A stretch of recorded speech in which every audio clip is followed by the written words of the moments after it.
Selamat datang kembali di kuliah online Geologi Migas. Kali ini kita akan bahas basic petroleum system, khususnya yaitu batuan induk atau sosrok.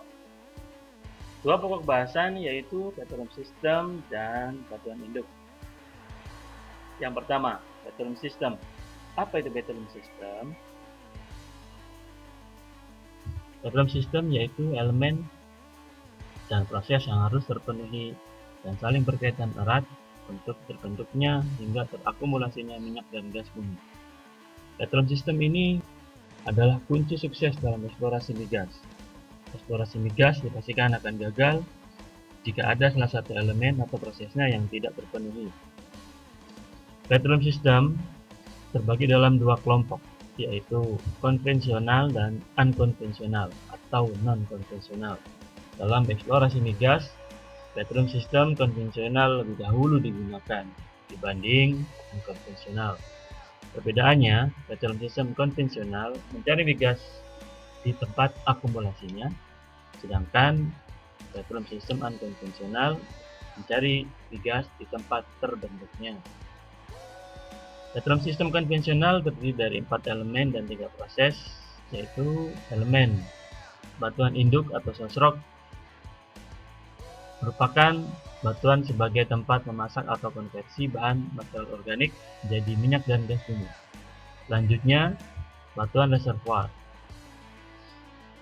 merupakan batuan sebagai tempat atau wadah yang dapat atau mampu menampung atau menyimpan minyak dan gas bumi. Jebakan atau trap merupakan bentuk atau geometri dari batuan reservoir.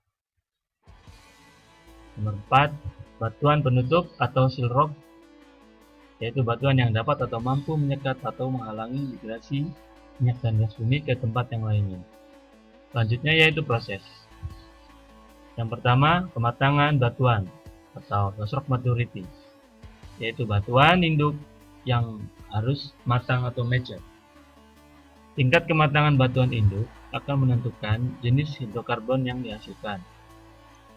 Migrasi yaitu perpindahan minyak dan gas bumi dari batuan induk yang sudah matang atau mature menuju tempat akumulasi migas, yaitu batuan reservoir dengan jebakan atau trap dan seal rock.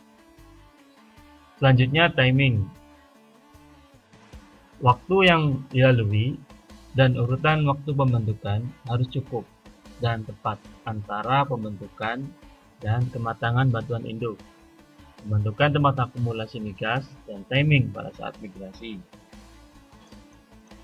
Sedangkan elemen petroleum system unkonvensional hanya terdiri dari batuan induk atau sosrok dan proses petroleum systemnya yaitu kematangan batuan induk atau sosrok maturity. Hal ini disebabkan karena pengambilan minyak dan gas bumi dilakukan langsung pada batuan induk. Berikut ini adalah ilustrasi sederhana dari petroleum system yang terdiri dari elemen dan proses.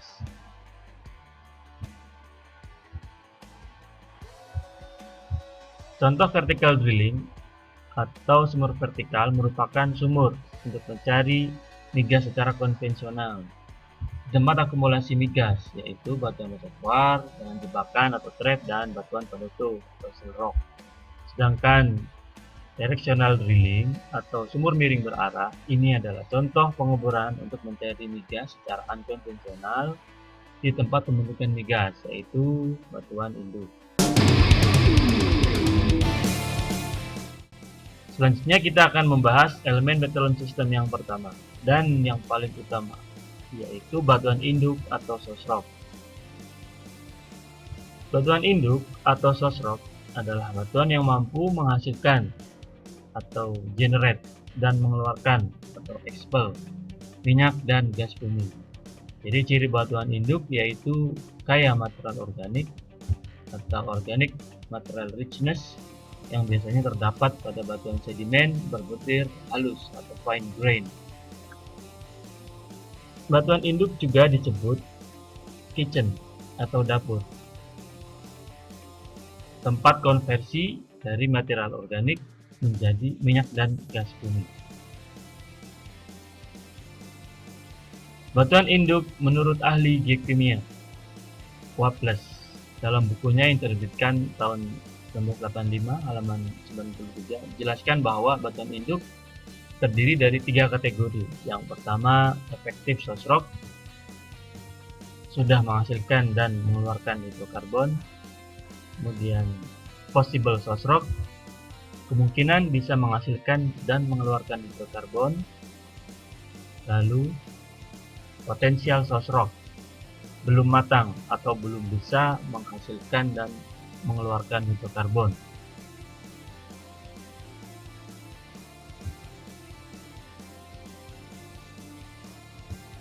Sedimen dan material organik yang berpotensi menjadi batuan induk diendapkan di dasar cekungan. Cekungan sedimen atau sedimentary basin adalah suatu daerah permukaan bumi yang berbentuk cekung ke bawah dan yang mengalami proses depresi karena aktivitas tektonik sehingga menjadi tempat sedimentasi. Berikut ini adalah sedikit contoh cekungan dari banyak jenis cekungan yang ada di dunia, yaitu half-graben, graben, dan seg.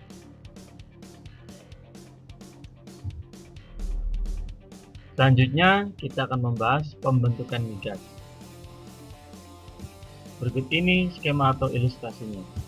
Pada zaman dahulu terdapat suatu lingkungan pengendapan danau yang tenang dan nyaman, dilengkapi dengan makhluk hidup, hewan, dan tumbuhan yang hidup di sekitar permukaan air danau dan di sekitar tepian danau. Suatu danau terbagi dalam area oksik dan area anoksik. Oksik adalah area yang kaya oksigen, tempat hewan dan tumbuhan hidup. Anoksik adalah area yang lebih dalam, yang minim atau bahkan tidak ada oksigen. Lempung atau clay akan terendapkan di dasar danau karena lebih halus dibanding pasir atau sand yang diendapkan di tepian danau yang lebih kasar. Makhluk hidup penghuni danau apabila mati jatuh di area anoksik sambil tertimbun lempung sehingga terawetkan dengan tenang. Sehingga clay dengan material organik yang terawetkan tersebut termasuk dalam kategori possible source rock. Seiring waktu berjalan, sedimentasi berlanjut hingga memenuhi danau. Pasir menjadi batu pasir, sedangkan sedimen clay menjadi claystone atau shale yang kaya akan kandungan material organik. Sedimentasi berlanjut, batu lempung atau serpih dengan banyak kandungan material organik mulai terkubur dan terbebani oleh sedimen di atasnya. Sedimentasi masih berlanjut, terjadi selanjutnya yaitu overburden pressure dan heat. Overburden pressure adalah tekanan yang menyebabkan adanya pembebanan batuan sedimen di atasnya. Sedangkan heat adalah pemanasan dari bawah yang bersumber dari magma. Batu lempung kaya organik ini kini sudah masuk kategori potential source rock. Semakin banyak sedimentasi di atasnya, maka overburden pressure terhadap claystone dan atau shale semakin tinggi. Begitu pula seiring semakin dalamnya batuan sedimen yang terkubur, suhu semakin panas. Sampai dengan tekanan overburden atau heat tinggi pada suhu tertentu, menjadikan material organik yang terawetkan tersebut berubah menjadi minyak dan gas bumi. Sementara sedimentasi masih berlanjut. Minyak dan gas bumi yang sudah matang atau mature kemudian bermigrasi ke tempat akumulasi migas yang terdiri dari 3 elemen, yaitu batuan reservoir, jebakan atau trap, dan batuan penutup atau seal rock. Dalam tahap ini, batuan induk termasuk kategori effective source rock. Selanjutnya yaitu lingkungan pengendapan batuan induk. Apa saja syaratnya? Syarat lingkungan pengendapan menjadi tempat batuan induk? Yang pertama, banyak material organik, hewan atau tumbuhan yang tumbuh dan berkembang biak dengan banyak. Yang kedua, kondisi pengendapan mengkonsentrasikan material organik ini. Dan yang ketiga, material organik yang telah mati terawetkan dengan tenang atau aman atau istilahnya preserve. Contoh lingkungan pengendapan tempat batuan induk yang banyak dipenuhi makhluk hidup yaitu danau atau lakustrine, laut atau marine, dan daratan atau terestrial. Danau biasanya dipenuhi banyak algae. Di laut banyak dipenuhi plankton dan spesies di sekitar terumbu di laut dangkal, sedangkan di daratan banyak tumbuhan-tumbuhan tinggi. Kesemua makhluk hidup tersebut jika mati dapat terawetkan dengan tenang atau preserve.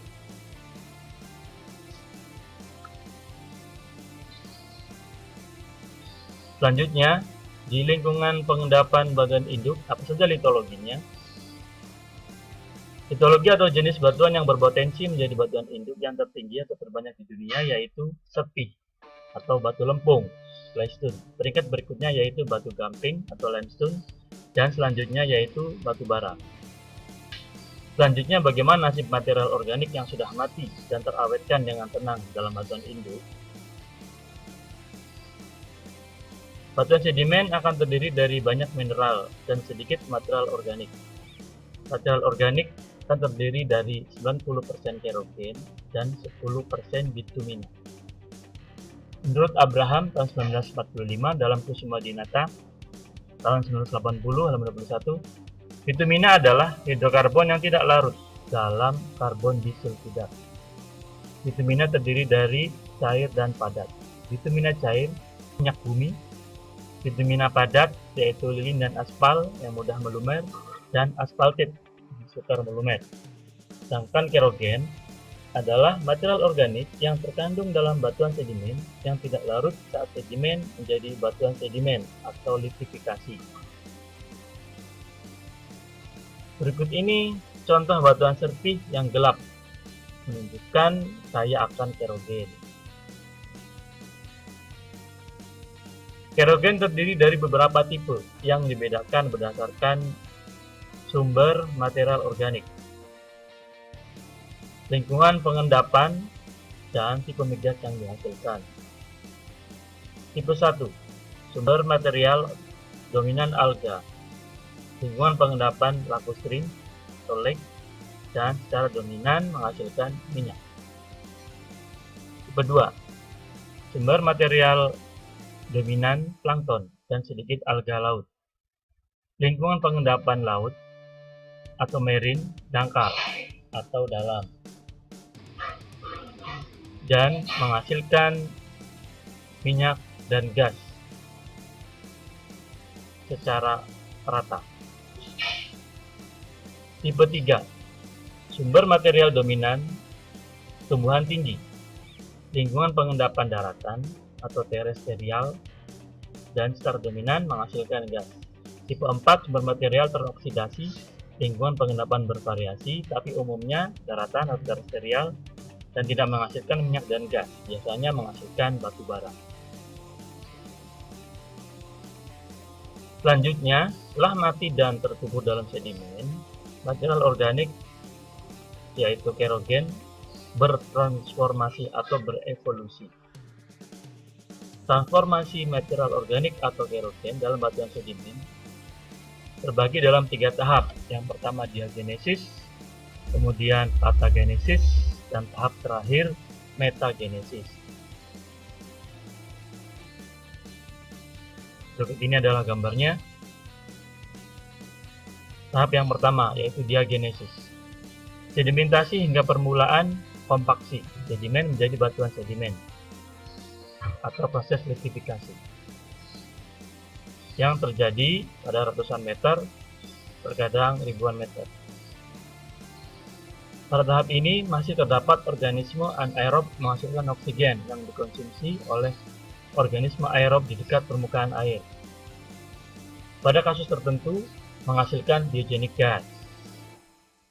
Zat organik tidak larut menjadi kerogen, sedangkan zat organik yang larut menjadi bitumina. Fase selanjutnya yaitu katagenesis. Pada tahap ini, sedimen sudah menjadi batuan sedimen. Kerogen melumer menjadi minyak hingga wet gas atau kondensat. Dan suhu pada fase ini berkisar antara 50 sampai 150 derajat Celcius. Fase yang terakhir yaitu metagenesis. Pada fase ini, kerogen menjadi dry gas atau metana dan residu karbon. Residu kerogen menjadi grafit karbon. Beberapa sedimen sudah berubah menjadi kristalin, batu bara berubah menjadi antrasit, sedangkan suhu pada fase ini berkisar antara 150 sampai 200 derajat Celcius.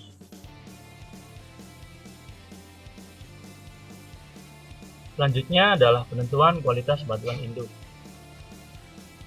Ada banyak metode untuk menentukan kualitas batuan induk. Kali ini akan dibahas dua metode yang sangat umum dan banyak digunakan, yaitu TOC atau Total Organic Carbon, yaitu presentasi berat karbon organik dalam suatu contoh batuan. Dirangkum dari Waples tahun 1985 halaman 84. Instrumen yang digunakan pada metode ini yaitu LeCo Carbon Analyzer. Berikut ini adalah skema dari LeCo Carbon Analyzer. Kemudian bahan yang digunakan berupa bubuk batuan, biasanya 1 gram. Prinsip kerjanya, bahan misal batu lempung atau serpih dibakar atau istilahnya kombus dengan injeksi oksigen menghasilkan CO2 yang disimpan dalam CO2 trap. Setelah proses pembakaran atau kombus selesai, CO2 lalu dialirkan ke CO2 detektor untuk diukur. Jumlah CO2 yang dihasilkan sebanding dengan kandungan karbon organik batuan. Berikutnya yaitu klasifikasi TOC yang saya ambil dari dua referensi. Yang pertama menurut Peters dan Casa tahun 1994. Kualitas batuan induk terdiri dari buruk atau poor 0 sampai 0,5, scoop atau fair 0,5 sampai 1, kemudian baik atau good 1 sampai 2, sangat baik atau very good 2 sampai 4, dan istimewa atau excellent di atas 4. Referensi yang lain saya ambil dari McCarthy et al. Tahun 2011. Kualitas batuan induk terbagi dalam tidak berpotensi atau non, yaitu di bawah 0,5. Kemudian buruk atau poor antara 0,5 sampai 1. Kemudian cukup atau fair 1 sampai 2. Baik atau good 2 sampai 5. Dan sangat baik atau very good di atas 5%.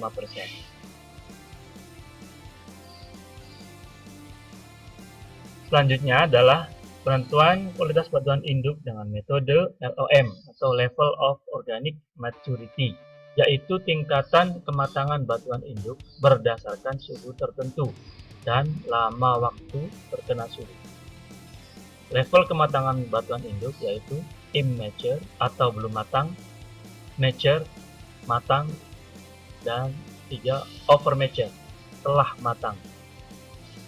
Sedangkan metode penentuan LOM yang paling umum dan banyak digunakan yaitu yang pertama pyrolysis, citrinate reflectance, thermal alteration index, dan Conodon alteration index, yang mana akan dibahas di video berikutnya. Berikut ini adalah referensi yang digunakan dalam video ini.